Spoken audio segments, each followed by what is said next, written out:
જય શ્રી કૃષ્ણ, જય માતાજી. સ્વાગત છે તમારું મારા નવા બ્લોગમાં. આપણે વહેલા બધી ગાયોનું કામ કરી નાખ્યું છે, કારણ કે આજ થોડુંક વધારે વહેલા કર્યું છે.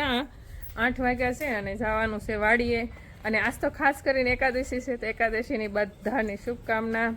અને આજે વાડીએ માણસો આવવાના છે કામ કરવા માટે, તો આપણે અત્યારમાં ફરાળ બરાળ હારે લઈ લીધું છે ને થેલી લઈને ખાલી જવાનું છે. બાકી બધું પાણી બાણી જેનીના પપ્પા લઈને આવશે. તો આપણી ગાયોનું કામ અત્યારે તો થઈ ગયું છે. બપોરે જેની પપ્પા સંભાળશે. પેકિંગ ઘી કરવાનું હજી એકલા એના હાથે છે, એ કરશે. અને કુરિયર આવતીકાલે કરવા જાઉં, જેથી કરીને બધા કામ એકારે થઈ જાય, ક્યારેક ભેગા થઈ જાય. એટલા માટે માણસોનો મેળ આવ્યો છે, તો જઈએ છીએ આપણે વાડીએ. ને આમાં જો બધું વસ્તુ લઈ લીધું છે. આ પાણીનું કેન છે, બધી વસ્તુ લઈ જવાની છે, એ બધું છે. અને હું જાઉં છું અને જઈને પપ્પા થોડાક મોડાકથી આવશે. અને અહીંયા પણ બધી ગાયો બેસી ગઈ છે મસ્ત. તો આપણે માંડવી જો સવારના નેતા હતા તો 10:30 વાગી ગયા, તો સાનો ટાઈમ થઈ ગયો છે. અને માણસોને જો નેદવાનું કામ શરૂ છે. પણ પહેલાં આપણે ગીર ગાયના દૂધની એકલા દૂધની ચા બનાવીને બધાને કોટો આપી દઈ. મતલબમાં આપણે તો આદત નથી, પણ આજ તો આપણે પીવું, કારણ કે મને વાડીમાં આ જે મળાંગે ચા બનાવીને ચા ભાવે. આ બંધાણ નથી, પણ આજ હું ચા પીવાની છે.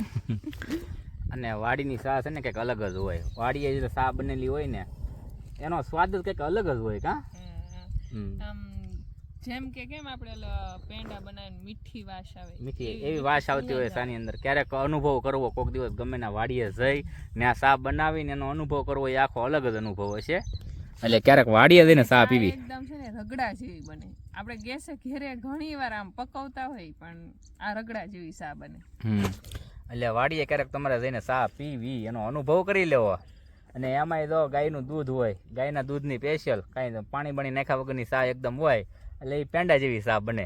આપણે પેલા 2-3 વાર નેદવા આવ્યા હતા, તો અડધેલી પાછા વળી ગયા એમ માનવાનું, કારણ કે વરસાદ આવી જાય તો ચા પીતા ને ત્યાં. એટલે આજ તો ફાઇનલ નક્કી જ કરી નાખ્યું, વરસાદ આવે તો ઘેર નથી જવાનું, નેદવાનું છે. માંડી હવે મોટી થઈ ગઈ, માંડી મોટી થઈ ગઈ ને ખડે વધી ગયું હતું. અને આ વખતે એવું લાગે છે કે હવે કઈ વરસાદ આવશે નહીં. આ એવું વાતાવરણ લાગે છે, તો એ તો વાદળા બંધાય થાય છે. ગરમી તો થાય જ ઉકળાટ તો, પણ જો આ વાદળા બંધાય છે. પણ હવે વરસાદ ન થાય તો સારું, નેદાઈ દે એકવાર ખાલી નેદાઈ જાય ને પછી વાંધો નહીં, કારણ કે માંડી બહુ મસ્ત છે, પેટ ફરે. હા, ભગવાનને કઈ ઠેઠું અમને એમ રાખજો. કઈ રોગે નથી અંદર, મતલબમાં કઈ અસર બીજી નથી કે કોઈ નકર ઈડ કે બેહી ગઈ હોય તો વિચાર કરવો પડે. મુંડા આવી જાય, પછી તળકેડી આવી હોય તો માંડી વહી જાય. પ્રકારની તકલીફ નથી, બસ ખાલી તકલીફ ઈ કે એકવાર નેદી નાખી ને પાળા બાંધી દઈ, ઈ છે.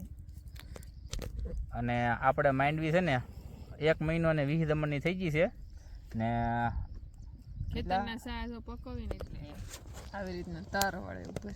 ખેતરની સાનો તર વળે, ઘેરે સા બનાવી તો એ ન બને. ઘરે પણ ટાઈમ જ ન, હાલો સા પાકી બની ગઈ, હાલો અહીંયા આપણે એટલી પકવીએ એમ, કારણ કે પકવવી જ પડે, ધીમો તાપ હોય એટલે.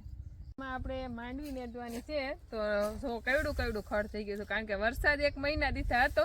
માંડ 2-3 દિવસની વરાપ છે, ત્યાં માણસો મળી ગયા છે અને નેદવાનું કામ શરૂ છે. અને માંડવી પણ એક હરખી બહુ મસ્ત મોટી થઈ ગઈ છે. અને કેવી લાગી અમારે આ માંડવી, જરા કમેન્ટ કરી દેજો.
થોડીક ગાયું બાકી છે.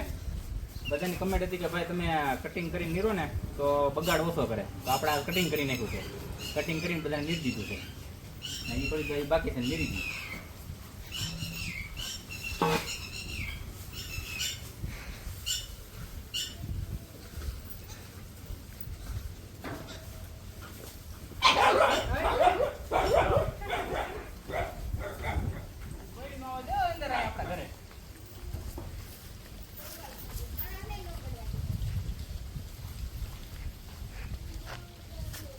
અત્યારે બધા માલ નીરી દીધું છે. હવે ખાલી 3-4 વાસળિયું અને 2-3 ગાયું બાકી છે. નીરી દઈ કટિંગ કરેલું છે ને વધારે થાય અને ખાય એટલે ધરાઈ રહી. આપણી વાસળી અહીંયા છે તો એ ખાઈ છે એક તારી.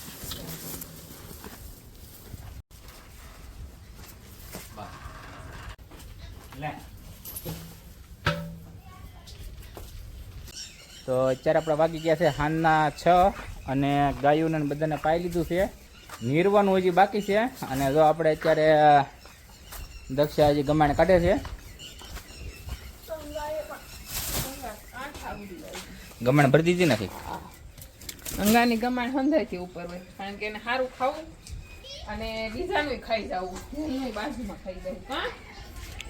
આજ બપોરે મેં કટિંગ કરીને નીરું ને તો ગંગા નીરું તો ગંગા ઘડી ખાધું જ નહીં, અડી એ નહીં. બધી ગાયું ખાવા મળી, બધું થઈ ગયું. પછી ઘડીક પછી જોયું ને તો એની ગમાણ હાવ સાફ. એટલું ખાઈ દો ઝડપથી. એટલું બધું ખાધું પેલા ન ખાય. પેલા હું કટિંગ વાળું ઓછું ખાય છે, એટલે ઘડીક વિચાર્યું છે ખાવ કે ન ખાવ. તો આપણે ગંગાને ગમાણ મળી અત્યારે ખાલી બોયા જ લેવાનું છે, ખાલી નથી કરવાનું, પણ એ નીરી લેવા દે. આ ઘીરે થોડીક ઓવરાવે છે એટલી ગંગા. શિવાની શું કરે છે? શિવુ શિવને નવા બધાને ખુલ્લા કરવા છે. ટાઈમ મળે એટલે એક દી અહીંયા આપણે વાડો બનાવી નાખીએ એક અહીંયા સુધીનો. શું છે? કાંઈ નથી. હે લે કાંઈ શું નથી. શું વાગ્યું? ગંગાએ વગાડ્યું. ગંગાએ ને વગાડેલું? રામજીએ વગાડ્યું. જો હવે ખબર કઈ પાછી હે આમ જો તે વગાડ્યું. જો ને જ જોવું એ ગઈ. જો આવી મેં એમ કીધું ને વાગ્યું. જો આવી હું વાગ્યું એમ જોઈ લીધું પછી તરત વહી ગઈ. કા લે આ ફેરું લેતા ને માન વળી ગઈ. આપણે નેંદવા ગયા હતા હવારના ને આપણે આવવાનું હતું અત્યારે સાંજે 6 વાગે ઘેરે. પણ આવવાનું મોડું, વહેલું આવવાનું કારણ તો ઈ છું છે કે વરસાદ આવી ગયો. હું જેટલી વાર આ વર્ષે વાડીએ ગઈ છું ને નેતા માટે અથવા માણસો લઈને, ત્યારે જ્યારે પેલા તો ખાલી ચા બનાવી ને ત્યાં વરસાદ આવી જાય. આ સા તો બનાવી લીધો. આ તો ચા બનાવવા દીધો તો બપોરે જમી લીધા હતા. ત્યાં વરસાદ આવી ગયો. એટલો વરસાદ ઘડીકમાં આવી ગયો ને બધાને ઘેરે આવવું પડ્યું. બોલો કેટલી 2 થી 2.5 કિલોમીટર વાડી આખી થાય આપણી ત્યાંથી વરસતા વરસાદમાં પલળતા ઘેરે આવ્યા. તો આપણે નેડાતું નથી પૂરેપૂરો, પણ હવે જોઈ કાલ આ તડકો પાછો બપોર પછી નીકળી જાય એટલે હજી કાલ પાછો મજૂર આવશે તો હાલ છે. આ વખતે મૂકવા નથી, નેદી જ નાખવાનું છે. ગમે એટલો વરસાદ આવે ને તો હવે તને મેં માણસોને કીધું છે કાલે જે નહીં આવે ને એને હું જે આજની દાડી છે ને નહીં આપો તમારે આવવું જ પડશે. કે અમે આવશું બધા. નહીં આવે જ તે એને ખબર હોય ને કે ભાઈ અધૂરું છે એટલે આ કાલ તો આવવાના જ છે. હા ને ગંગા શું કરે છે તને? ગંગા મારે છે. હે ગંગા કેમ? તોફાની તું એની પાસે નહીં આવ્યું સવારમાં એટલા માટે. નથી બોલવું જા. વાડીએથી ઘેર આવી ગયા, ગાયોનું બધું કામ કરી નાખ્યું છે. હવે ખાલી ઘાસચારો આપવાનું છે, પણ એ તો આપી દેવું. પણ આપણો બ્લોગ આપણે અહીંયા જ તે પૂરો કરશું. જો તમને ગમ્યો હોય તો લાઈક કરજો, શેર કરજો અને સબસ્ક્રાઈબ કરજો.